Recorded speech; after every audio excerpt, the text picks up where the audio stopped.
Hola, ¿cómo están todos? Muy buenas noches. Bienvenidos una vez más a una ponencia aquí en NetMecom. El día de hoy tenemos una ponencia con una profesional detrás de este tema que estamos viendo en pantalla, que por primera vez nos está brindando el espacio para poder darnos información de calidad y sobre todo en base a su experiencia y especialidad.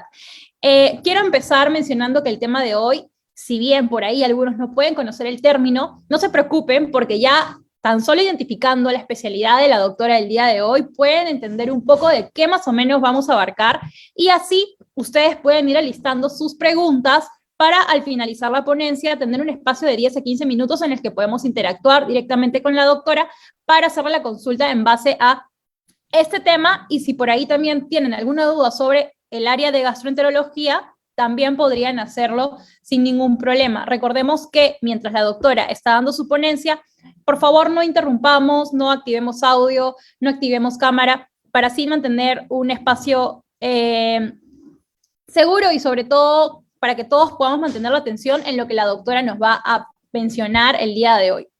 Quiero recordarles además que estamos en Facebook como EDME con Educación Médica Continua. Ahí además no les va a tomar y los invito a todos de paso a ingresar a nuestra fanpage, como les dije, EDME con Educación Médica Continua, y van a encontrarnos actualmente en vivo. Vamos a estar en vivo para que ustedes con solo un clic puedan compartir este webinar y así más personas puedan acceder a la información de calidad, porque como siempre menciono, la información es poder.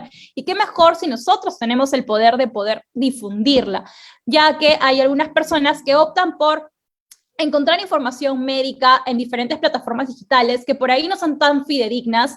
Entonces, aprovechemos que nosotros tenemos solo, nos tomará un minuto y compartimos la información y así amigos, familiares, compañeros o cualquier persona que tengamos en redes sociales puedan acceder. Quién sabe si por ahí podemos también ayudar a alguien que esté pasando por algún síntoma de lo que vamos a tratar el día de hoy y lo estamos ayudando inconscientemente. Así que los invito nuevamente, repito, Edme con Educación Médica Continua y además en Instagram nos encuentran como Edme con Perú. Ahí van a encontrar cada vez que nosotros tengamos ponencias, lo vamos a estar publicando por ese medio a través de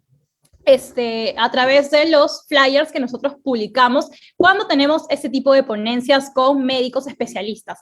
Ahora quiero ya mencionar y presentar a la doctora que el día de hoy nos complace con su presencia virtual, pero es la primera vez, así que quiero que todos le demos una fuerte bienvenida a la doctora Rubí Guavil. Les voy a hablar un poquito acerca de ella. La doctora Rubí Guavil ha estudiado lo que es su pregrado en la Universidad Nacional Mayor de San Marcos y además también tiene una especialidad en la misma Universidad Nacional Mayor de San Marcos. Y también quería mencionar que la doctora se encuentra laborando en el Hospital Nacional Daniel Alcides Carrión. ¿Qué mejor que ella para que pueda darnos esta charla en el tema de gastroenterología? Pero como ven en pantalla, es un tema que por ahí algunos, como dije, para los que recién se conectan, puede sonar un poco duro. Sin embargo, estoy muy segura que cuando la doctora empiece a explicarlo, muchos van a identificar de qué se trata y por ahí van a despertar realmente todas las dudas y les pido que por favor no se queden con ninguna duda porque justamente ese espacio es un espacio totalmente seguro y en vivo y aprovechemos todo lo que podamos el espacio y el tiempo que nos da la doctora en dejar la consulta en esta casilla de Zoom o si por ahí desean guardarla, la pueden hacer al finalizar la ponencia, levantando la mano, yo les daré pase y así pueden hacer la consulta en vivo a la doctora. Ahora sí, muchísimas gracias a todos por conectarse. Estamos muy contentos de que todos nos puedan sintonizar cada vez que hacemos ese tipo de ponencias, porque de hecho eso nos motiva a nosotros a seguir buscando a los especialistas para poder seguir brindándoles información. Y ahora también quiero agradecer y darle la bienvenida a la doctora Rubí, que es la primera vez que nos acompaña en una charla aquí en NetMecom. Muchísimas gracias, doctora, y bienvenida. Okay. Buenas noches con todos. Muchas gracias a ustedes por haberme invitado a dar esta ponencia de un tema que es bastante frecuente, ¿no? Y creo que es el principal motivo de consulta que nosotros los gastroenterólogos tenemos día a día. Entonces voy a compartir pantalla para que ustedes puedan ver la ponencia. ¿Me confirman, por favor, si se puede ver? Voy a agrandar la pantalla. Sí se ve, doctora. Se ve, ¿no? Ya, la voy a poner en grande, ¿no?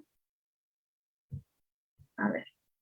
Bueno, entonces vamos a hablar sobre lo que es la dispepsia, ¿no? Entonces, vamos a desglosar un poco este término y voy a tratar de hacerlo lo más simple posible para que todos pues podamos estar al ritmo y podamos hacer las preguntas adecuadas, ¿no? Entonces, ¿cuáles son los temas que vamos a tratar en esta exposición? Primero es definir qué es dispepsia para que todos nos podamos ubicar, por qué se produce, cuáles son los criterios diagnósticos, esto bastante resumido, y cuál es el manejo de esta patología, ¿no?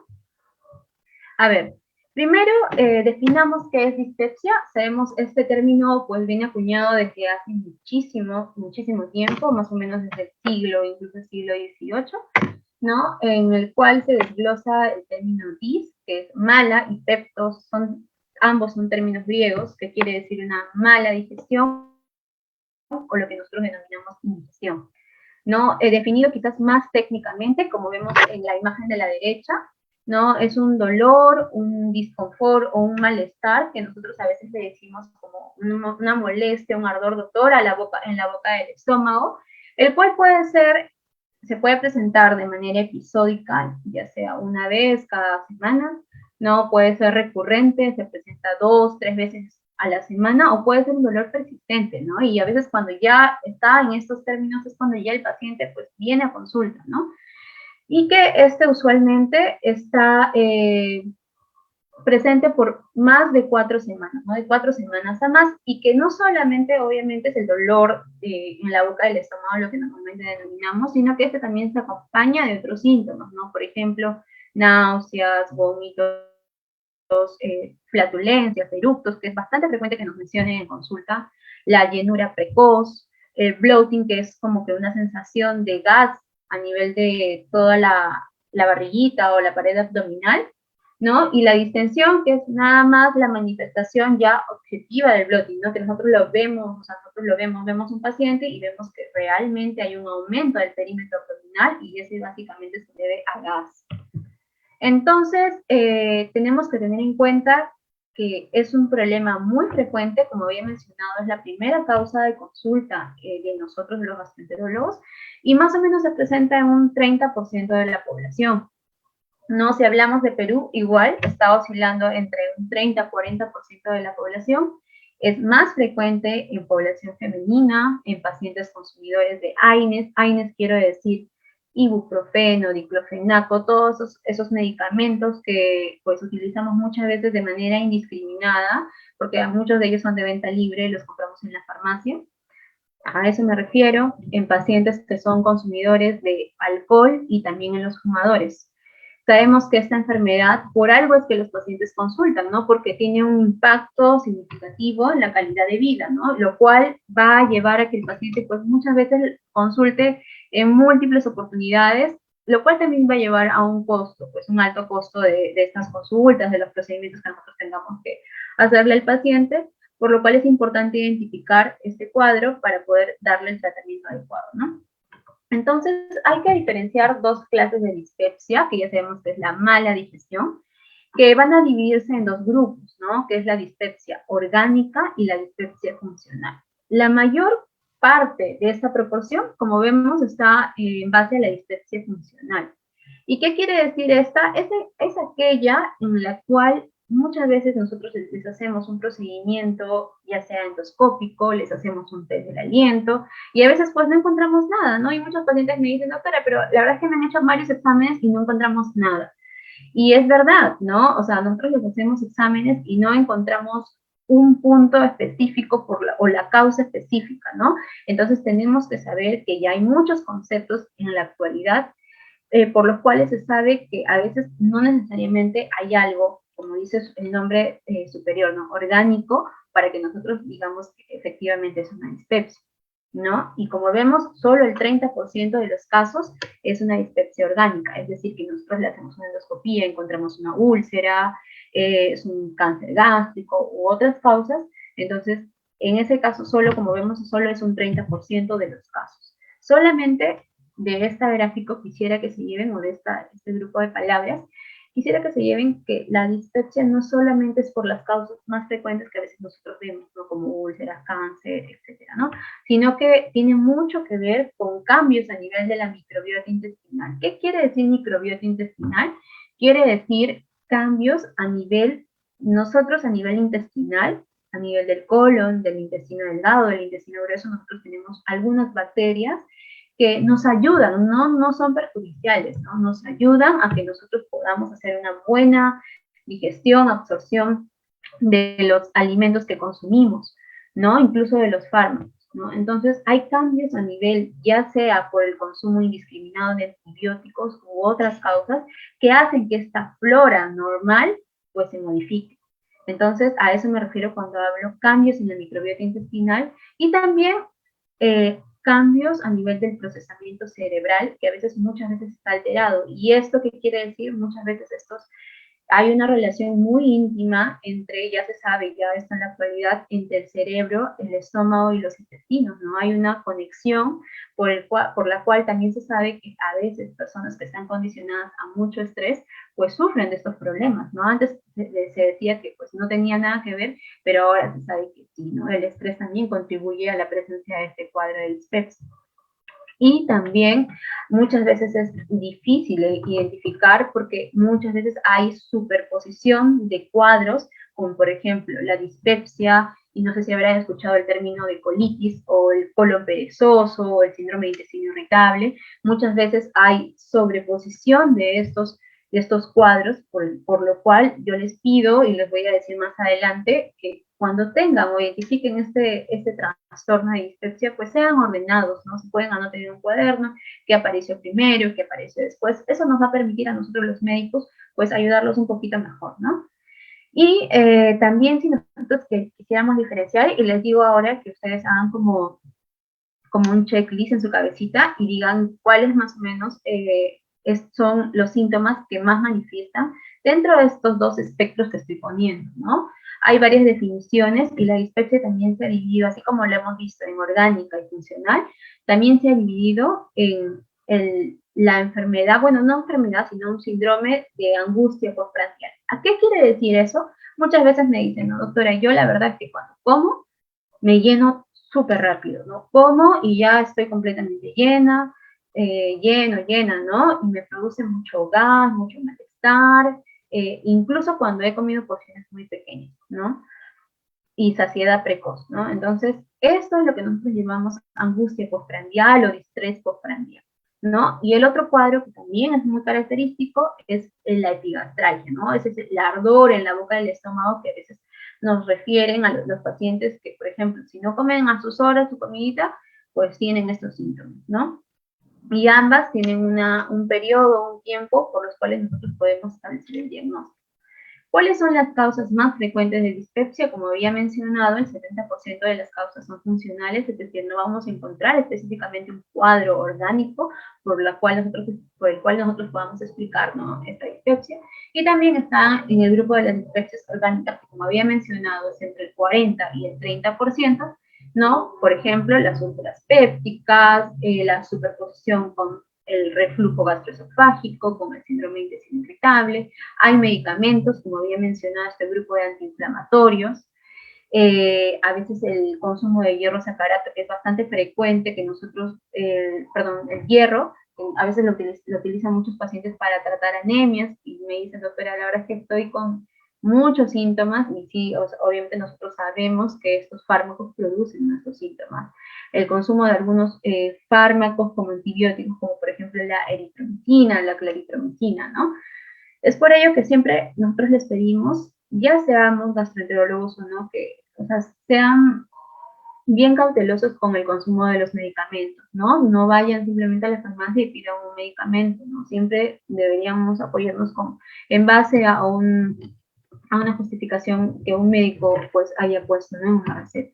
Y bueno, las otras causas que son menos frecuentes son el cáncer, ya sea de estómago o de esófago, a veces también puede producirse un cáncer a nivel de la primera porción del intestino, pacientes con gastroparesia diabética, que a veces muchos pacientes diabéticos de larga data, o sea, pacientes que tienen la diabetes por muchos años, desarrollan este término que nosotros decimos gastroparesia, que quiere decir básicamente una digestión enlentecida, ¿no? Una digestión lenta, por la cual los alimentos pues, se procesan de manera bastante, con una velocidad muy disminuida, ¿no? Y también estos pacientes que tienen diabetes pues tienen una dismotilidad gástrica, ¿no? O sea, tienen un trastornos a nivel de todo el funcionamiento, ya sea de estómago, esófago, intestino. Y bueno, otras causas que, bueno, no vale mucho la pena decir. Dentro del diagnóstico es importante, pues, que nosotros hagamos con los síntomas que ustedes nos dicen. Por eso es muy importante la anamnesis, quiere decir todo lo que yo recopilo de ustedes. Por ejemplo, yo cada paciente que viene, sea por el problema que venga, sea dispepsia o no, porque yo no sé, ¿no? Cuando va a venir un paciente se sienta, yo no sé por qué está viniendo, pero siempre tomo estos datos, ¿no? Los antecedentes, ya sea patológicos, qué enfermedades tiene, qué medicamentos consume para esa enfermedad, desde cuándo tiene esa enfermedad. Por eso siempre les pedimos que sean muy organizados y muy ordenados con sus enfermedades para nosotros poder ayudarlos mejor, ¿no? También el consumo o los hábitos nocivos de estos pacientes, ¿no? La presencia, o sea, si consumen tabaco, alcohol, algunos fármacos, ¿no? Que ya hemos visto que predisponen a este cuadro, la presencia de cirugías previas, sabemos que hay los pacientes que están operados por muchos, o sea, que tienen múltiples cirugías, pues desarrollen así como adherencias, ¿no? Dentro del abdomen, ¿no? Y eso a veces, muchas veces puede condicionar a un dolor abdominal de manera crónica, ¿no? Crónica quiere decir por mucho tiempo, ¿no? Más de 6 meses. La infección, una infección previa por el Helicobacter pylori, sabemos que el Helicobacter pylori es una bacteria que es bastante frecuente, incluso aproximadamente el 60 al 50% de la población mundial tiene Helicobacter pylori, ¿no? Y también importante saber antecedentes familiares, ya sea de mamá, papá o hermanos, o sea, que tengan un parentesco muy cercano, ya sea de cáncer gástrico o de cáncer de colon, ¿no? Este relato de estas características, pues a nosotros nos va a dar una información más general para poder ayudarlos más, ¿no? También, obviamente, la exploración física es muy importante para saber exactamente en qué lugar, en qué cuadrante del abdomen a ustedes les duele, ¿no? Les molesta, les duele, ¿no? Incluso hasta podemos detectar que quizás ya tienen una masa a nivel del abdomen, o sea, una masa, un tumor en la barriguita, y eso pues nos permite el examen físico, ¿no? Dentro de las pruebas que nosotros empleamos para este cuadro de dispepsia, hay pruebas tanto invasivas como no invasivas, y vamos a ver más adelante en un cuadrito cuándo es que se toma una u otra, ¿no? Pero acá les hago un resumen. Dentro de las pruebas invasivas, pues nosotros podemos pedir como parte de un chequeo general, a ver, un hemograma, un perfil hepático, ¿no? Para ver cómo está el hígado, un perfil de coagulación, si es que vamos a hacer un procedimiento invasivo, ¿no? Que muchas veces en el caso de la dispepsia, pues eso es muy normal, ¿no? O a veces sí que se puede encontrar cuadros de anemia, ¿no? Secundarios a la infección por Helicobacter, por ejemplo, ¿no? Y también lo que nosotros ya todos conocemos, que es la gastroscopía o la endoscopía más toma de biopsias, que esta, pues, está recomendada realizarse en pacientes que tengan un cuadro de dispepsia, pero que sean mayores de 40 años, o pacientes con dispepsia que tengan algunos síntomas de alarma. Voy a mencionar cuáles son los síntomas de alarma más adelante, ¿ya? Entonces, en estos dos grupos de pacientes que se considera realizarse una endoscopía, ¿no? Y bueno, dentro de las pruebas no invasivas tenemos básicamente al test del aliento, porque sabemos que la infección por Helicobacter pues está muy asociada a este cuadro de dispepsia, y es básicamente para detectar la presencia o no de Helicobacter pylori. Tenemos que recordar que dentro de esta prueba no invasiva, si bien tiene una especificidad, o sea, pues sale positiva en la mayoría de casos, pues no es el gol estándar, no es la prueba de oro, ¿no? Que nosotros utilizamos, sino la prueba de oro siempre va a ser la endoscopía más la biopsia, porque la biopsia pues nosotros la mandamos a analizar con un patólogo, este patólogo pues puede ver de manera mucho más detallada si existe o no la presencia de esta bacteria, ¿ya? Entonces, para mencionar los síntomas de alarma, ¿cuánto nosotros deberíamos pues alertarnos quizás un poco más, ¿no? Y miren a este pacientito que está al costado, en la parte derecha, pues es un paciente que está muy quejumbroso, incluso se ve un poco de lágrimas en los ojos, es un paciente que aparentemente está con la barriga, como ven ahí, bien hinchadita, ¿no? Tiene un dolor, incluso el paciente pues se está tocando, ¿no? Con las manos se está agarrando la parte de la boca del estómago, lo que nosotros denominamos, y también pareciera que tiene pues ganas de vomitar, ¿no? Entonces, los síntomas de alarma más o menos es una resolución de este paciente, ¿no? Es un paciente que tenga náuseas y vómitos incoercibles. Incoercibles quiere decir que son frecuentes, que no se evitan con ningún tipo de fármaco, ¿no? Pacientes que tengan disfagia y neofagia, ¿qué quiere decir? Disfagia es básicamente el no poder pasar alimentos, o sea, uno ingiere alimentos y siente que los alimentos pues no pasan, se quedan atorados, atragantados aquí, o sea, se quedan en la garganta. Ya odinofagia es un dolor muy intenso al pasar alimentos. Obviamente esto no se tiene que relacionar con los cuadros de faringitis que a veces muchos de nosotros los tenemos, ¿no? También una pérdida de peso significativa. Cuando hay una pérdida de peso, pues de manera significativa, o sea, me refiero más del 5% del peso que normalmente el peso habitual, pues en este caso hay que ponernos alertas, ¿no? Hay que tomarlo como signo de alarma, ¿no? Obviamente eso se va a excluir si es que pues el paciente está comiendo de manera desproporcionada, ¿no? Y también otros síntomas, ya obviamente la presencia de una masa que nosotros palpemos, que nosotros mismos, ¿no? Nos hagamos un autoexamen y palpemos una masa, la presencia de la coloración amarilla, la presencia de a veces de ganglios, ¿no? Que podemos palpar ya sea en el cuello, sobre la clavícula, obviamente un signo de sangrado digestivo, ¿no? Que muchas veces nos quiere decir que hay una úlcera que probablemente está sangrando, ¿no? Entonces, en estos casos, sí o sí, pues debería hacerse una endoscopía o una gastroscopía, como pongo aquí. Vamos a la siguiente diapositiva. Ya. No quiero marearlos con este cuadro, solamente quiero que ustedes me vayan siguiendo, ¿ya? Entonces, nosotros tenemos un paciente, imaginemos que tenemos un paciente con cuadro de dispepsia, le hemos hecho ya lo que hemos dicho, le hemos hecho un examen físico adecuado, le hemos hecho un detalle o un registro de su historia, le hemos preguntado de todo el paciente, ¿no? Si es que el paciente, pues, tiene una historia detallada y estamos diciendo que el paciente sí tiene una dispepsia, pues entonces partimos de este punto, que es una dispepsia no investigada, ¿no? Una dispepsia que nosotros tenemos que estudiar. Entonces, nos vamos a este punto de acá, esta flechita de acá. Sabemos que si el paciente, como ya he mencionado, tiene más de 40 años o tiene alguno de estos síntomas de alarma, que ya he dicho que son estos de acá, pues el paciente sí tiene que ir sí o sí a una endoscopía más una toma de biopsia, que es muchas veces lo que nosotros hacemos, ¿no? Hacemos la endoscopía y por un protocolo de biopsia que nosotros conocemos, pues lo hacemos. Ya, si es que el paciente no tiene ninguna de estas dos características, es un paciente joven, no tiene síntomas de alarma, pues tomamos medidas preventivas. ¿Cuáles son las medidas preventivas generales?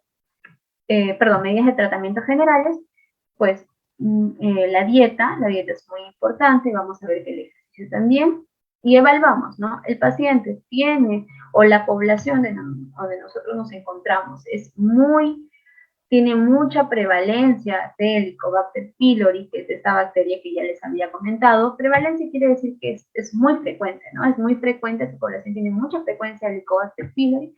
Si decimos que sí, pues lo que hacemos es, en vez de una prueba invasiva como una endoscopía, le hacemos un test del aliento, ¿no?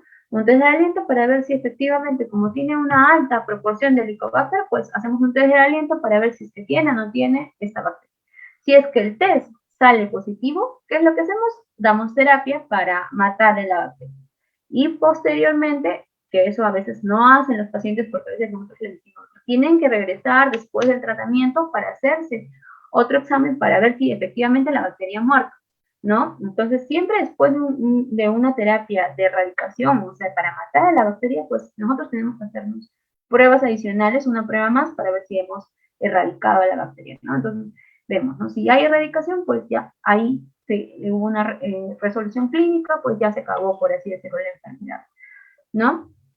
Si es que esta población fuera una población que no tiene tanto Helicobacter, ¿no? Que no es tan frecuente, pues damos un tratamiento sintomático, ¿no? Pero a lo que yo quiero que ustedes, bueno, se queden es con este esquema, este último esquema de la derecha, ¿no? Porque en Perú, pues la prevalencia del Helicobacter es muy alta, ¿no? Entonces sabemos que casi todo el mundo, todos los adultos, ya sea jóvenes o adultos mayores, pues tienen Helicobacter, ¿no?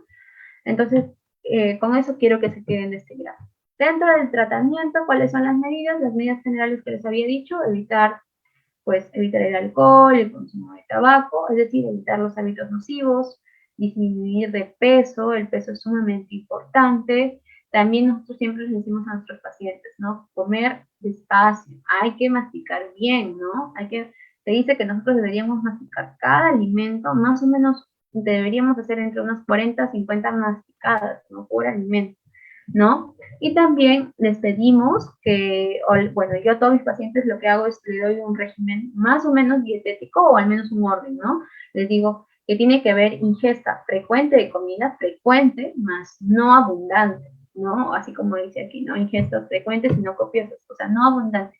Yo lo que les recomiendo siempre es desayuno, almuerzo, cena, en cantidades moderadas, por así, o pequeñas, y entre desayuno y almuerzo, una merienda, ¿no? En el intermedio, que puede ser una taza de frutas, que puede ser una taza de avenas, de granola, etcétera, ¿no? Puedes tomar cualquiera de estos ejemplos. Entre el almuerzo y la cena, también igual como un break, como así también una merienda, que puede ser fruta, avena, cualquiera de esas, puede ser incluso paltas o un poquito de galletita, etcétera, ¿no? Y la cena. Y esta cena, pues, no debería ser tan abundante. Y también, pues, sabemos que tiene que haber un espacio entre la última comida del día y también a la hora que nosotros nos acostamos, ¿no? Porque, por ejemplo, si yo ceno a las 8 y me acuesto a las 8:30 o 9 de la noche, pues sabemos que eso nos va a caer muy mal, ¿no? Obviamente porque aún la comida no se ha digerido adecuadamente, no se ha hecho un buen vaciamiento gástrico. Entonces, tenemos que tener al menos un tiempo entre la última comida y el acostarnos, más o menos de 2 horas y media, 3 horas. ¿Okay? Ya, esas son las medidas generales. Dentro de las medidas farmacológicas, pues nosotros tenemos muchas armas para nosotros manejar la hipertensión. Y lo que creo que lo que ustedes y lo que nosotros también conocemos son los IBPs, ¿no? Los inhibidores de bomba de protones, que son cualquiera de estos fármacos de acá, que son el omeprazol, el lansoprazol, el esomeprazol, el pantoprazol, eso, todo lo que ustedes creo que en algún momento ya lo han utilizado, ¿no? Y esto más o menos cuando el paciente pues, no tiene que ir a una endoscopía, pues se da un tratamiento por 4 semanas y se evalúa. Por eso siempre es importante que se regrese a consulta, ¿no? Se evalúa, doctora, ¿cómo? Yo le digo, ¿no? ¿Cómo vas? Doctora, sí, voy bien, voy muy bien, ya, ok. Entonces, ahí está muy bien, continúas con la dieta y cambiamos el fármaco o ya lo sacamos, ¿no? Y si es que no, pues valore si es que el paciente no ha mejorado con el omeprazol, el esomeprazol, pues valore si este paciente debería ir o no a una endoscopia. Hay otros medicamentos que utilizamos, como saben, no solamente es el dolor en la boca del estómago, sino también muchas veces hay náuseas o llenura precoz. Entonces también utilizamos otros fármacos como la metoclopramida y domperidona, ¿no?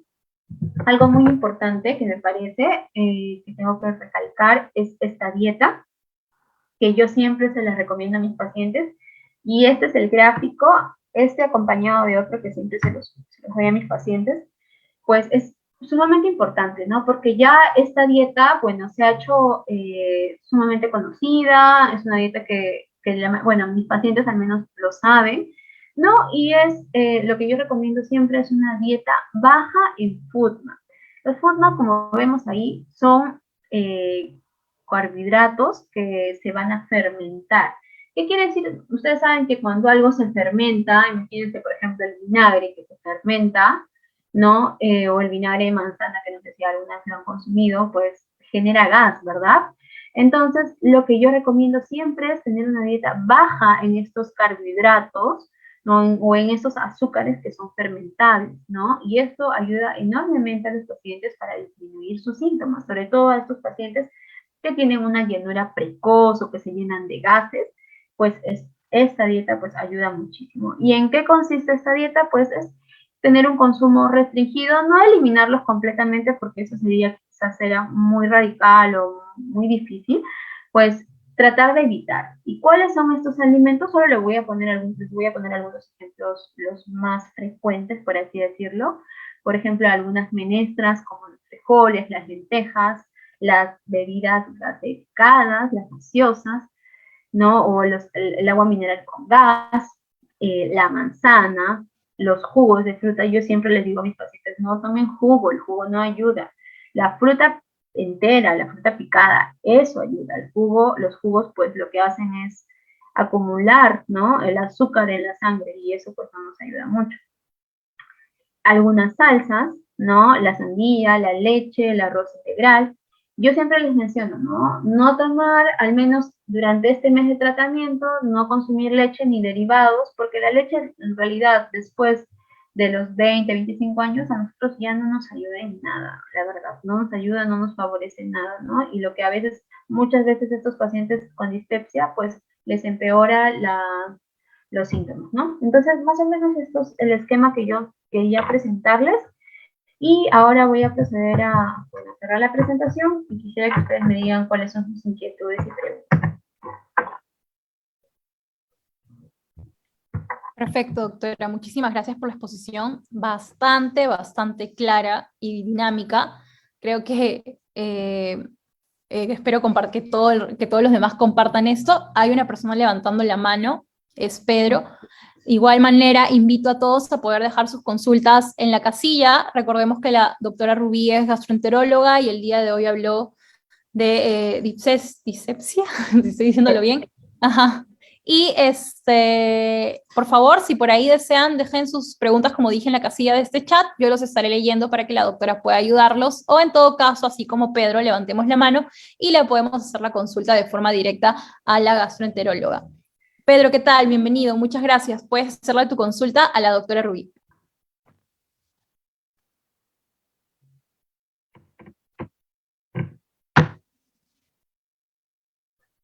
¿Ya puedes activar tu audio, Pedro? Sí, ya lo pude abrir ahora sí. Yo lo que le quería preguntar a la doctora, la medicina que tiene que ver para las convulsiones, ¿qué daños le pueden provocar a nuestro sistema digestivo? Ok, sí. Mira, como había mencionado durante la exposición, hay múltiples fármacos de distintos grupos que nos pueden producir cuadros de dispepsia, no necesariamente con todos los criterios, pero sí nos pueden producir cuadros de dispepsia, ¿no? Hay algunos anticonvulsivantes, no todos, pero por ejemplo, dentro de ellos el topiramato es uno de los medicamentos pues, que sí está asociado con la dispepsia, ¿no? Que sí nos puede producir quizás molestias, pero no del todo.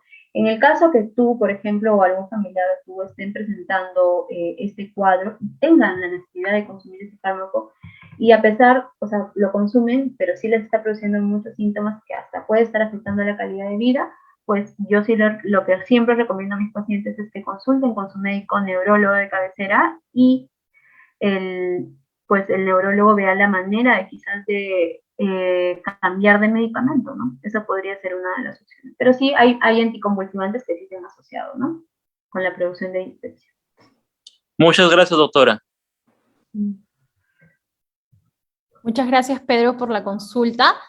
Bueno, invito al resto de participantes a que puedan hacer sus consultas a la doctora el día de hoy. Aprovechemos el espacio que la doctora nos está brindando para poder despejar las dudas que tenemos en torno al gastro. De repente por ahí, doctora, usted nos puede mencionar las consultas que quizá dentro de su expertise ha tenido de forma más concurrente con los pacientes. Quizá han habido pacientes que le hayan preguntado sobre ciertos temas específicos que ya han sido demasiado repetitivos y que por ahí podría compartir. Quizá alguno de los asistentes el día de hoy tenga la misma duda, y luego, en base a lo que usted nos diga, luego pasamos a la siguiente pregunta, que de hecho ya nos han dejado una consulta aquí en el chat.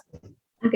Sí, mira, o sea, como había mencionado, la primera causa de consulta es la dispepsia. Por ejemplo, ¿no? Ayer yo tuve consulta, más o menos vi a 30 pacientes, de los cuales 20 fueron por dispepsia. O sea, y dentro de eso, ¿qué es lo que más me preguntan? Pues el dolor en la boca del estómago. es el síntoma clásico por el cual los pacientes consultan, ¿no? Y a mí me parece muy bueno, ¿no? Incluso hay pacientes que tienen un tiempo de enfermedad de una semana, ¿no? Y me sorprende, la verdad, que, pues, que tengan tanto interés y que sean tan preocupados por su salud, ¿no? Porque sí es importante, como había mencionado, que los mismos pacientes nos detallen bien qué síntoma fue el primero, qué es lo que se fue agregando, porque, como había mencionado, hay un arsenal de medicamentos que nosotros podemos dar para estos cuadros y no siempre es el mismo, ¿no? A pesar que yo puedo decir, mi paciente A tiene dispepsia, mi paciente B tiene dispepsia, al paciente A no le voy a dar el mismo medicamento que al paciente B. Entonces, por eso yo siempre les pido a mis pacientes, detállenme bien, yo estoy gustosa de escuchar todo lo que me digan, ¿no? Con detalle, entonces yo siempre les trato de dar el medicamento que sea adecuado para cada uno, ¿no? Porque siempre tiene que ser muy personalizado, pese a tener el mismo cuadro. A ver, voy a proceder a ver las preguntas que me están dejando en el chat. A ver, dice... Yo le ayudo si desea, doctora. Aquí, de hecho, Luz. ¿Qué tal, Luz? Bienvenida. Ella dice, buenas noches, doctora, gracias por la charla. Doctora, ¿por qué razón el estómago a veces suena mucho, pese a estar lleno? ¿Hay algún medicamento que recomiende o alguna comida que nos ayude? Ya. Eso que me estás diciendo, nosotros en términos médicos lo denominamos borborismos o borborismos, ¿no? O también está dentro del término de distensión abdominal o bloating, ¿no? Que es básicamente la acumulación de gas ya a nivel del abdomen, ¿no? Aparte de eso, puede haber una alteración a nivel de la motilidad de todo el estómago o de los intestinos, sobre todo, ¿no? Y sí, o sea, sí está dentro del cuadro de dispepsia. Hay pacientes incluso que solo vienen por eso, porque a veces me dicen, no, doctora, no tengo dolor, no tengo ardor, pero sí tengo muchos eructos, boto muchos gases y me lleno, o sea, suena mucho mi barriga. Sí, siempre me dicen eso. Entonces, pues hay que hacer un estudio más general. Recordemos que no toda causa de dispepsia es por Helicobacter o por úlceras. Hay muchas otras causas que quizás no se las he podido mencionar porque son varias, que también pueden producir este cuadro. Entonces, en todo caso, pues un medicamento que te ayude, no te podría decir en este momento porque tendría que verte, examinarte y todo eso, pero sí una comida que nos puede ayudar mucho es la dieta que yo había presentado. Esa dieta pues ayuda muchísimo, diría que casi al 60-70% de mis pacientes, que a veces yo simplemente por probarles he dejado la dieta, les digo, si sus síntomas no son tan fuertes, pues a ver, prueba esta dieta y vemos cómo vas. Y lo revalúo en 1 o 2 semanas y me dice, doctora, efectivamente la dieta me ha ayudado muchísimo. La dieta no necesariamente tiene que ser totalmente restrictiva, pero sí pedimos que al menos en los 7 días, 5 días a la semana restrinjan esos alimentos que hemos dicho, ¿no? Las menestras, la manzana, la col, coliflor, esa dieta que yo he mencionado. Si quieren, al final de la charla yo les puedo dar un link para que ustedes puedan ver a qué me refiero. Perfecto, doctora. Sí, creo que podría quizá dejar el enlace por el chat de aquí, cosa de que cualquier persona que esté interesada pueda acceder a ello. Después acá tenemos una consulta. Quería mencionar que, bueno, como ustedes saben, estamos a través de nuestra fanpage en vivo y aquí Patricia nos ha dejado una consulta por ese medio. ¿Qué tal, Patricia? Gracias por sintonizarnos a través de las redes sociales. Ella dice, buenas noches, doctora. Yo casi siempre he sufrido de hinchazón y gases y me recomendaron tomar glutamina y probióticos para que me ayude con los alimentos. ¿Qué tan cierto es esto? Gracias. Ya. A ver, ¿quién puesto? Ya, Patricia, ¿no? Patricia, ya. Sí, muchas veces cuando solamente, como había mencionado, por la pregunta anterior tiene mucha relación, ¿no? Que es sobre el sonido del estómago, la hinchazón, los gases. A veces los pacientes, como mencionan, siempre se presentan, perdón, a veces se presentan solamente con esos síntomas, ¿no? Entonces sí, a veces solamente podemos dejar probióticos. La glutamina, la verdad es que casi, yo nunca la he empleado, pero también utilizamos algunos antibióticos que tienen acción básicamente intestinal, como por ejemplo la rifaximirina. ¿Por qué? Porque hay un cuadro, ya, que se llama sobrecrecimiento intestinal, que, bueno, si quieren lo pueden buscar en internet, sobrecrecimiento bacteriano a nivel intestinal, que es básicamente por la alteración de la flora que yo había mencionado. ¿Se acuerdan que en una parte de mi exposición hablé sobre la microbiota intestinal? Ya, esta flora muchas veces se ve alterada por múltiples factores, ¿no? Y pues hay una, por así decirlo, pues no hay una buena coordinación o no hay una buena cantidad de bacterias que pues sí nos ayudan o son beneficiosas para nuestra digestión. Entonces lo que a veces nosotros dejamos son los probióticos. Los probióticos, como sabrán, son medicamentos que en la mayoría de casos son inocuos y muchos de ellos son como bacterias, ¿no? Que pues nos ayudan, ¿no? Para regular sobre todo la microbiota intestinal. Básicamente eso, ¿no? Sí nos podría ayudar, no tiene una evidencia 100% que sí ayude, pero pues sí es válido emplear. La verdad que yo a estos pacientes, bueno, como en tu caso, yo empleo usualmente rifaximina o a veces sí les pido una prueba diagnóstica, ¿no? Un test del aliento, pero ya no para el Helicobacter, sino para sobrecrecimiento bacteriano. Perfecto, doctora, muchísimas gracias por su respuesta. Aquí hay otra consulta que es de Yuditza Becerra. Dice, doctora, buenas noches, yo tengo la molestia de ardor y dolor de estómago. Me provoca náuseas y ya desde hace 15 días, después de cada comida me duele mucho y se me hincha el estómago. Me imagino que su consulta es, ¿qué podría hacer o qué le recomienda a usted? Bueno, Yuditza, ¿no? Yuditza, buenas noches. Efectivamente, ¿no? Ya nos está relatando, es una paciente que nos está relatando todo el cuadro que yo he puesto. Y bueno, lo que yo te recomiendo es que nos visites, que podamos hacerte un examen, porque no solamente son los síntomas que tú nos refieres, sino que, como había dicho en mi exposición, es importante el examen físico, ¿no? El examen físico también es muy relevante para yo llegar a un diagnóstico, o sea, con la clínica que tú me mencionas, y si es que esto es muy frecuente, y es que es después de cada comida, quiere decir que casi que la presentas 3 veces al día, pues ya estamos hablando de un cuadro de dispepsia, ¿no? Y pues tendremos que ahondar mucho más, ¿no? Ver si tienes síntomas de alarma, cuál es la edad, si tienes más de 40 años, pues ya deberíamos hacerte una endoscopía, ¿no? Y por mientras yo creo que esa dieta que yo había puesto es muy importante que la realices.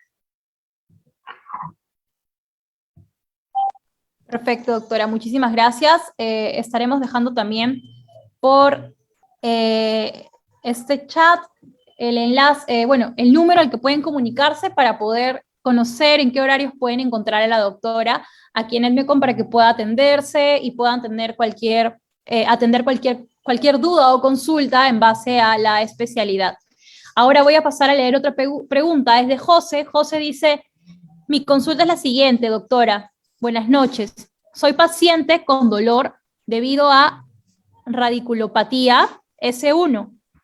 Por ello, consumo actualmente 150 miligramos de pregabalina en la mañana y 150 en la noche.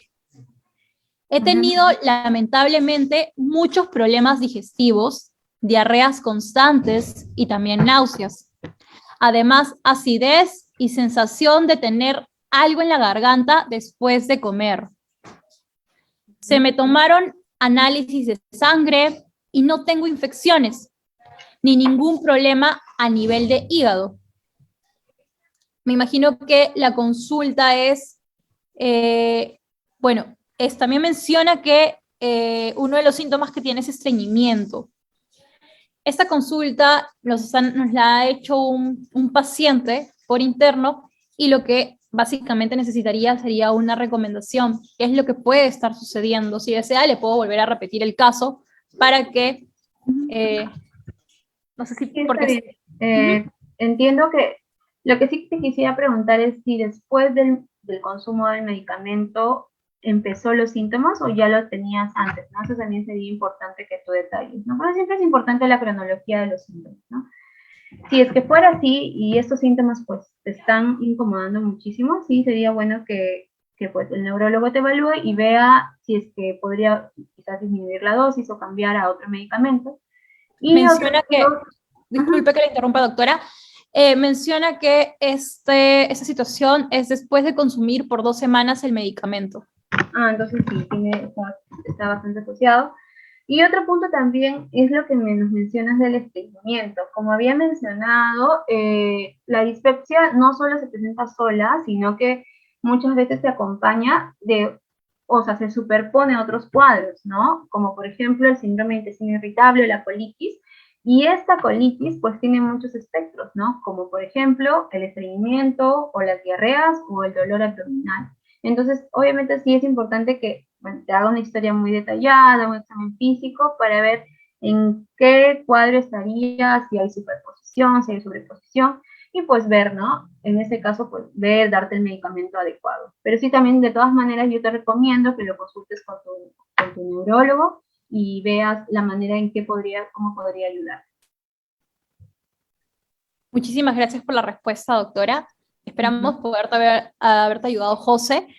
Ahora pasamos a la siguiente consulta, que es de Isabel. Isabel dice, buenas noches. ¿A qué se debe estar mal del estómago por una semana y después estreñirse? Isabel, quisiera que me digas a qué le llamas estar mal del estómago. Si es que te refieres a que tuviste un cuadro de infección estomacal, ¿no? Y que después puedas estreñirte, lo cual sí es muy frecuente. Entonces, me gustaría que me detalles un poquito mejor esto. No sé si, Isabel, deseas activar tu audio para que puedas hacerle la consulta de forma más directa a la doctora en base a la pregunta que te ha hecho. O en todo caso, también lo puedes escribir por el chat, no hay ningún problema. Bueno, yo sí puedo ir diciendo algunas cositas. Estar con... estuviste con diarrea primero y luego estreñimiento, ¿eso es lo que te entiendo? Sí, ok, ya. Sí, en este caso, primero, bueno, en realidad es muy difícil a veces responderles las preguntas porque quisiera saber su edad, sus antecedentes, ¿no? Como he dicho, que es muy importante. Pero sí puede ser, ¿no? Hay un cuadro que se llama, como había dicho, el síndrome de intestino irritable, y a veces es un espectro alternante, ¿no? Hay pacientes que se presentan solamente con diarrea, solamente con estreñimiento, solamente con dolor, pero hay pacientes que alternan, ¿no? Que pueden presentar una semana, así como dice nuestra amiga Isabel, o sea, diarrea, luego estreñimiento, luego dolor, luego otra vez estreñimiento, luego diarrea.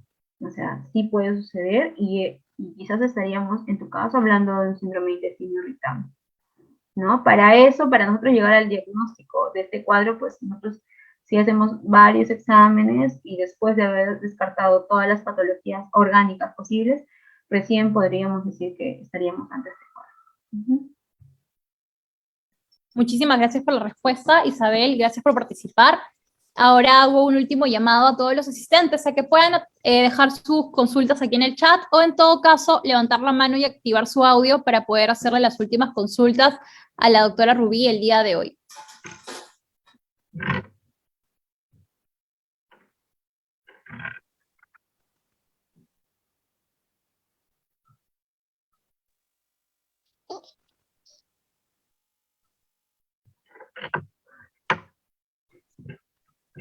Aquí hay una consulta que es de Santiago, dice, doctora, ¿me puedo atender virtualmente con usted? Estoy en Huánuco.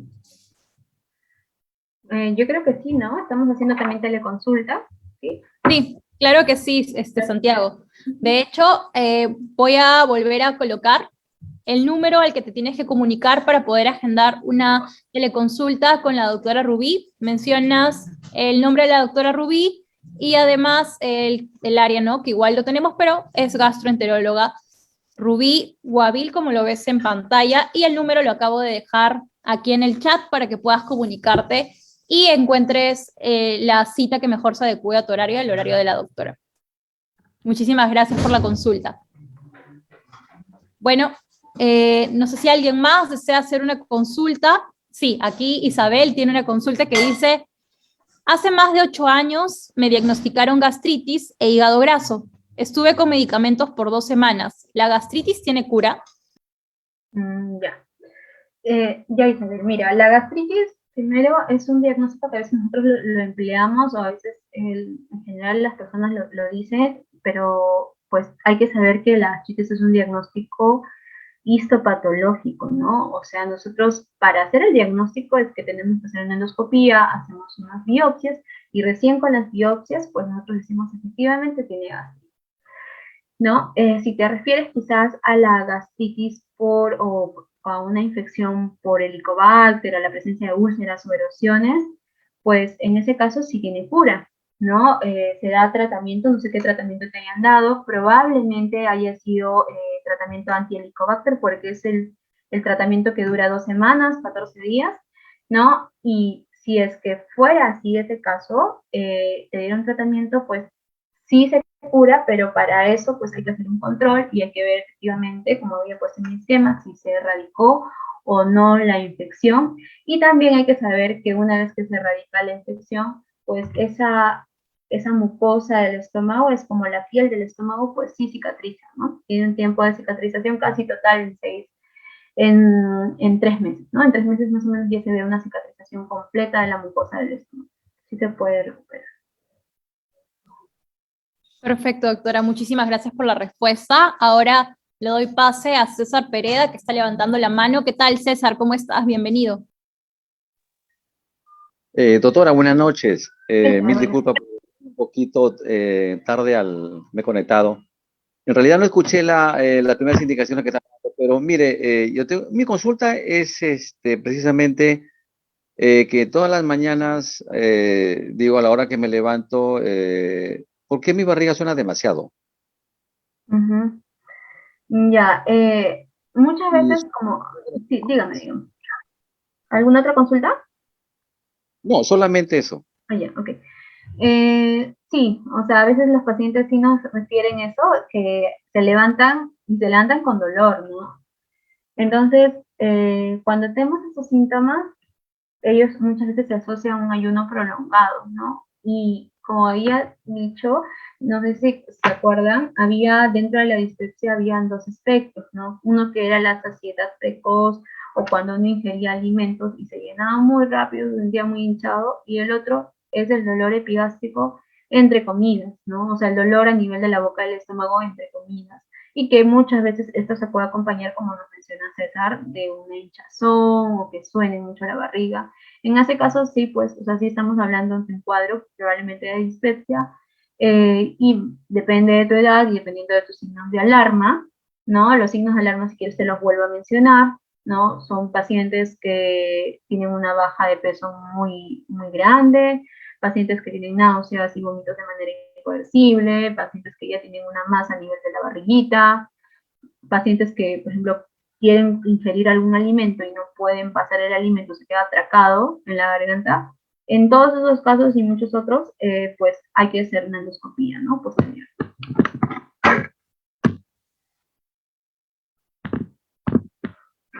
Listo, doctora. En ese caso, muchísimas gracias por participar, a todos los que el día de hoy, gracias César por participar, a todos los que hoy nos dejaron sus consultas en el chat y aprovecharon estos 10 minutos de espacio para poder interactuar con la doctora, a los que participaron activando su audio. Estamos bastante agradecidos porque hemos tenido varias preguntas el día de hoy. De hecho, la doctora es la primera vez que da ponencia con nosotros y muchísimas gracias por haber interactuado con ella y por estar atentos a la charla. En realidad la charla ha sido bastante clara, muy digerible, y por ello creo que, al menos espero que todos compartamos lo mismo, sentimos que nos han ayudado, ha aportado y ha ayudado mucho, hemos aprendido algo más el día de hoy. Por ahí el término, como dije, se veía un poco confuso, pero luego de escuchar la charla estoy segura que todos tuvimos muchísimo más claridad y nos identificamos con ello, que suele pasar ese tipo de situaciones que parecen que no son comunes, pero al parecer sí lo son. La doctora justo mencionó que ayer tuvo 30 pacientes, de los cuales 20 eran sobre eso, entonces es más común de lo que parece. Ahora quiero invitarlos a todos a compartir nuevamente esa ponencia. Esta ponencia ha quedado totalmente grabada en nuestra fanpage de Facebook y ustedes la pueden compartir con solo un clic. Además, también estamos en YouTube, como vemos en pantalla. Ahí nos van a encontrar como EDME con Educación Médica Continua. Van a ver todos los videos que hemos tenido desde el 2021 que venimos potenciando estas ponencias con médicos especialistas hasta la charla del día de hoy, que en breve ya estaremos también colocándola por este medio para que todos puedan sin problemas adquirir y revisar cada vez que sea necesario la información de los distintos especialistas que nos acompañan fecha a fecha. Además de estar en YouTube, también nos van a encontrar en Spotify. Literalmente no tenemos ninguna excusa para poder decir que no tenemos la información en la mano. Van a encontrar cada ponencia en formato de audio para que puedan estar escuchando las charlas. Si por ahí algún familiar no pudo acceder a la información, la puede escuchar sin problema mientras que está haciendo sus quehaceres del hogar, mientras que está trasladándose a algún otro lugar, mientras que por ahí está yendo a llevar a los hijos, etcétera. Hay miles de situaciones en las que realmente podemos estar aprovechando esta plataforma que es Spotify. Y bueno, también quería mencionarles, como vimos hace un momento en pantalla, tenemos un grupo en Facebook que nos gustaría que ustedes puedan también unirse. Nos van a encontrar exactamente como ven en pantalla, como Gastroenterology Perú. Es un grupo de EDME con Educación Médica Continua en el que van a encontrar especialistas, evidentemente de gastroenterología, que van a poder de cuando en cuando responder sus dudas, sus consultas, y además de eso, van a poder también encontrar información relevante en base a la especialidad médica. Sabemos que muchos de ustedes están bastante interesados en esta área, es una especialidad que muchas veces nos piden charlas mes a mes, entonces sí sería bastante bueno que para poder seguir promoviendo ese tipo de actividades con esos especialistas puedan unirse a este grupo en Facebook. Lo van a encontrar en Facebook, tómenle una captura de pantalla y búsquennos en Facebook, recuerden. Bueno, en Instagram, como siempre les digo, nos encuentran como EDMECON Perú. Y por último, pero no menos importante, en realidad es bastante importante, los invitamos a poder calificarnos, a dejarnos sus estrellas en nuestra fanpage de Facebook para que así podamos llegar a más personas y sobre todo nos puedan ayudar a seguir apostando por brindarles más charlas. De hecho, también nos sirve mucho que ustedes puedan dejarnos quizá en esa bandeja de chat qué temas les gustaría ver más adelante en el área de gastroenterología, para que así los médicos puedan saber y puedan de repente también ellos apostar por ese tema que ustedes realmente necesitan. Ya el día de hoy hemos visto el tema que ven en pantalla, de repente más adelante les gustaría que hablemos de gastritis, de qué otro tema les gustaría hablar, sería genial que nos puedan dejar sus comentarios. Y también, como está en el chat, aquí EDMECON les hemos colocado para que solo con un clic podamos recibir su valoración, que nos ayuda muchísimo a seguir, como dije, promoviendo la educación médica continua, no solo para profesionales, sino también para ustedes, que son parte de nuestra comunidad, y para nosotros es súper importante mantener la relación que tenemos con ustedes, brindándoles este tipo de espacios de forma gratuita y accesible con especialistas de primera. Ahora sí, luego de agradecerles a ustedes por haber participado y conectando el día de hoy, quiero agradecer a la doctora Rubí por su tiempo, por la paciencia y sobre todo por la amabilidad en responder cada una de las consultas del día de hoy. Muchísimas gracias, doctora, por su tiempo. Esperamos poder contar con usted nuevamente en las próximas charlas. Y bueno, los dejo a todos con la despedida de la doctora Rubí. Muchísimas gracias, doctora, nuevamente. Gracias a ustedes, Ariana, a todo el grupo de EDMECON por haberme invitado. A mí la verdad es que me encanta hablar sobre, obviamente, los temas de mi especialidad. Me gusta hablar mucho de esto y también estoy muy contenta porque he visto bastante interacción por parte de todas las personas que están aquí en el auditorio por Zoom. Y me gusta que me hagan preguntas, así que cada charla que pues los pueda acompañar las próximas, bueno, preparen sus preguntas que yo estaré gustosa de responderlas todas, ¿no? Gracias. Muchas gracias, doctora.